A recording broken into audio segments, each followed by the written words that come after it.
Priatelia, som naspäť na lesnom stanovišti, kde teraz mám odložence. Tu nám mám odloženec so zrelým matečníkom z inseminovanej matky.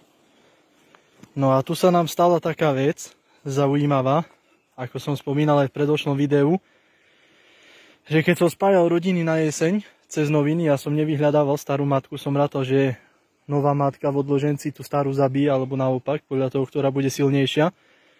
Ale potvrdilo sa mi už v druhej rodine, že po spojení ostala tá rodina dvojmatečná.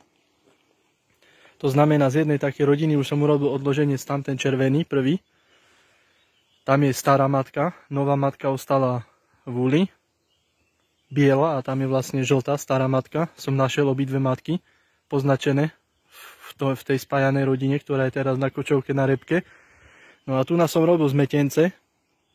No a zmetal som včely z medníkov, kde som si bol istý, že vlastne matka tam nebude, pretože buď keď som našiel matku, pri vkladaní materských mrežoch som ju priamo dal pod mriežku s vychytkou, alebo keď som ju nevedel nájsť, tak som celý medník vlastne striasol dole do prázdneho nastavku, zadýmil, dal mriežku a tak dal vlastne tie prázdne strepané ramiky. No a toto tu som musel robiť z takej rodiny, kde som našiel jednu matku v tom medníku, preložil som ju dole.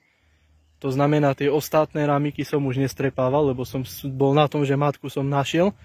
No a potom, keď som zobral ten medník zase a začal strepávať, no tak som tú matku starú, tú druhú, strepal tu do toho odloženca. Ja som tu nadal uzavretý matečník, že by sa vyliahla matka, a pozerám, vajíčka tam sú. A pozerám ďalej a nájdem tam žltú matku, dvojročnú. Už mala tú žltú farbu dokonca až zošuchanú zo seba, takže jednoznačne, hej, stará matka žltá. Takže zaujímavé to je. Som spájal takto 7 rodín minulého roku na jeseň a vlastne už dve som zistil, že si nechali obidve matky včely, aj obidve matky prezimovali spolu, bez jakejkoľvek mriežky, bez jakéhokoľvek oddelenia. Takže zaujímavé to je, tá príroda.